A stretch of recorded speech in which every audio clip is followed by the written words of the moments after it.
পশ্চিমবঙ্গ মমতা ব্যানার্জির নেতৃত্বে পুলিশকে পার্টি ক্যাডারে এবং দলের শাখা সংগঠনে পরিণত করার কারণে পুলিশের যে নিজস্ব কাজ সেটা করছে না। এর ফলে এই পশ্চিমবঙ্গ থেকেই যত সন্ত্রাসবাদী, গুন্ডা, দাঙ্গাবাজ আন্তর্জাতিক এবং জাতীয় ধরা পড়ছে। এটা safe zone, safe hub of the গুন্ডা। বাংলা থেকে 2 আইএস জঙ্গি গ্রেফতার, বিরোধীদের আক্রমণের জবাব দিয়েছেন আজ মুখ্যমন্ত্রী মমতা বন্দ্যোপাধ্যায়। তিনি বলছেন, ব্যাঙ্গালোরে যারা বোমা ফেলেছিল তারা কর্ণাটকের বাসিন্দা, বাংলায় লুকিয়েছিল, 2 ঘন্টায় ধরে দিয়েছে রাজ্য পুলিশ। বাংলার মানুষ শান্তিতে থাকে, বিজেপি তো সহ্য হয় না। দিনহাটা সভা থেকে এইভাবে বিরোধীদের নিশানা করেছেন মুখ্যমন্ত্রী। কি বলেছেন মুখ্যমন্ত্রী, পাল্টা বিরোধী দলনেতা কি বললেন, পরপর দেখুন। ব্যাঙ্গালোরে একটা বোমা পড়েছিল, লক্ষ্ণৌও কর্ণাটকের, আমাদের এখানকার নয়। 2 ঘন্টায় বাংলায় লুকিয়েছিল, 2 ঘন্টার মধ্যে আমরা ধরে দিয়েছি আমাদের পুলিশ। আর সেখানে বলছে বাংলা সেফ নয়, তোর দিল্লি সেফ, তোর উত্তরপ্রদেশ সেফ, তোর রাজস্থান সেফ, তোর গুজরাট সেফ, তোর বিহার সেফ। বাংলার মানুষ শান্তিতে থাকে, বিজেপি সহ্য হয় না।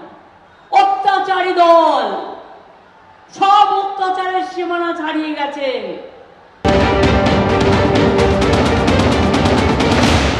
পশ্চিমবঙ্গ মমতা ব্যানার্জির নেতৃত্বে পুলিশকে পার্টি ক্যাডারে এবং দলের শাখা সংগঠনে পরিণত করার কারণে পুলিশের যে নিজস্ব কাজ সেটা করছে না। এর ফলে এই পশ্চিমবঙ্গ থেকেই যত সন্ত্রাসবাদী, গুন্ডা, দাঙ্গাবাজ আন্তর্জাতিক এবং জাতীয় ধরা পড়ছে। এটা safe zone, safe hub of the গুন্ডা। দিনহাটার সভা থেকে পুলিশকেই নিশানা করলেন এবার পুলিশ মন্ত্রী। বিজেপি প্রার্থীর সঙ্গে পুলিশের একাংশের যোগসাজশের অভিযোগ করলেন মমতা বন্দ্যোপাধ্যায়। বিএসএফ এর সঙ্গে বোঝাপড়া করে বিজেপিকে সুবিধা করে দেওয়ার চেষ্টার অভিযোগ। গুন্ডা নিয়ে, পুলিশ নিয়ে বিজেপি প্রার্থী মানুষকে ভয় দেখাচ্ছেন, আর প্রশাসন সব দেখেও চুপ। চাকরি যাওয়ার ভয়, না নির্বাচন কমিশন সরিয়ে দেওয়ার ভয়? 2 মাস বাদে কি করবেন? দিল্লি যাওয়ার হলে চলে যান, না হয় নিশীথের বাড়ি যান, তাহলে আর আপনাদের আইন শৃঙ্খলা সামলাতে হবে না। দিনহাটার সভা থেকে পুলিশের একাংশকে নিশানা করেছেন মমতা বন্দ্যোপাধ্যায়। উদয়নকে আমি একটা কথা বলে যাব, বি কুল, কুল কুল তৃণমূল। ইলেকশনটা ঠান্ডা মাথায় করতে হবে। ও তোমাকে গন্ডগোলে জড়িয়ে দিয়ে ভোটটা বিএসএফকে দিয়ে করিয়ে নেবে, মাথায় রেখো। ভুলেও সেটা করতে দিও না, ভুল করতে দিও না। নিজেকে আগে থেকে তৈরি রাখো।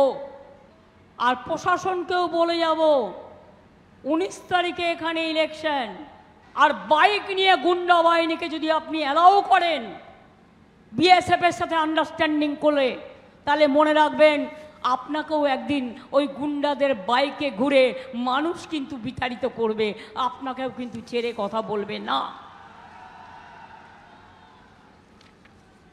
ইনফরমেশন রাখি বলেই বলছি। বোঝাপড়া কিসের বোঝাপড়া? টাকার বোঝাপড়া? আসাম বর্ডারের সাথে বোঝাপড়া?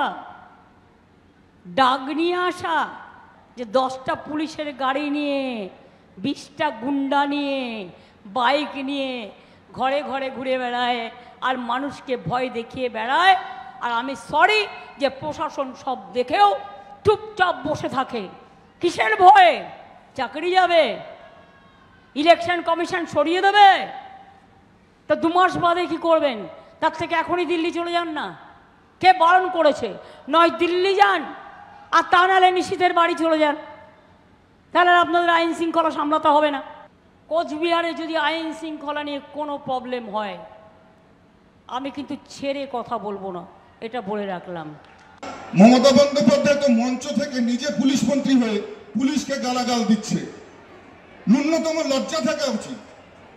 বলছে স্থানীয় পুলিশরা নাকি বিজেপির সঙ্গে কাজ করছে।